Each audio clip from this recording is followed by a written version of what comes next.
l'électricité qui me permet de me chauffer, de voir clair ou d'écouter la télé. Mais bon, les petits électrons ne se promènent certainement pas là-dedans comme de l'eau dans un boyau. Alors je pense que ce que je vais faire, c'est que je vais me taire et je vais écouter avec vous comment c'est fait. Pour fabriquer ces fils électriques à code couleur, on utilise tout d'abord une tige faite de cuivre ou d'aluminium résistant.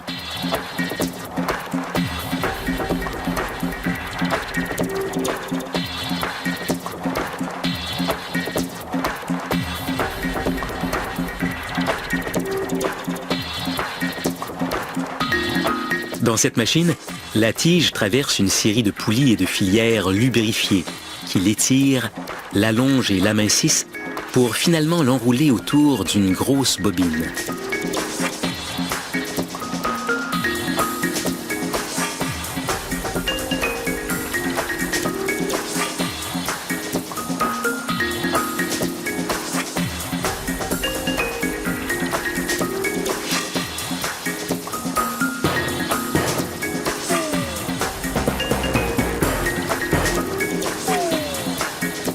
Son diamètre est passé de 10 à 2 mm, ce qui représente environ une douzaine de cheveux. Les ouvriers placent la bobine sur la toronneuse. Puis, ils soudent à froid les bouts des bobines les uns aux autres, ce qui garantit un flot ininterrompu de fils lorsque la machine se mettra en marche.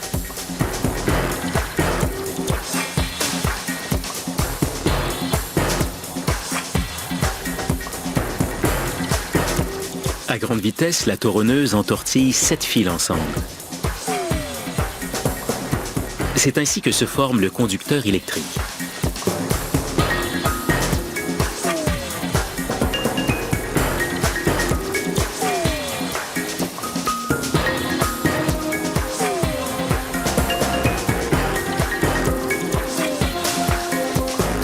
Il faut bien sûr l'isoler pour minimiser le risque de choc électrique. Une extrudeuse en plastique s'en charge.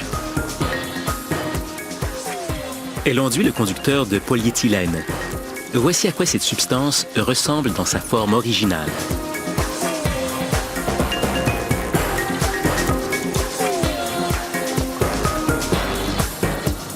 À mesure que le conducteur isolé sort de la machine, un laser en calibre le diamètre pour s'assurer que l'isolation est uniforme et de la bonne dimension.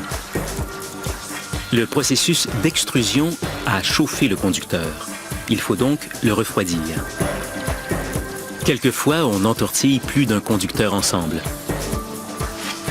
Une imprimante applique alors une bande blanche pour les différencier les uns des autres.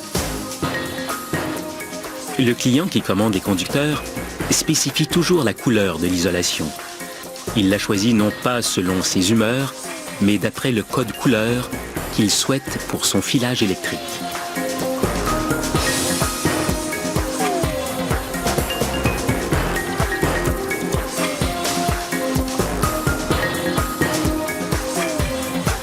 Pour former un plus gros câble, on regroupe plusieurs conducteurs. Cette immersion dans l'eau est alors essentielle. Il s'agit d'un test de voltage garantissant que les câbles ne court-circuitent pas. Ces câbles de tension moyenne peuvent transporter de 1000 à 46 000 volts.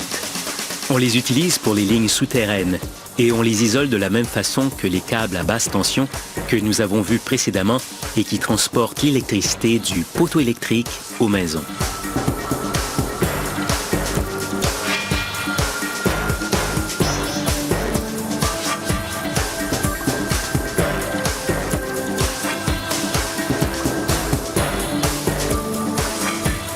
Le câble est presque complété.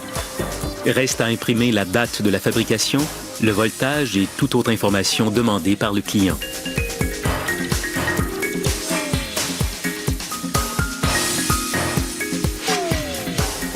On le place finalement sur une bobine pour un ultime test avant de l'envoyer à destination.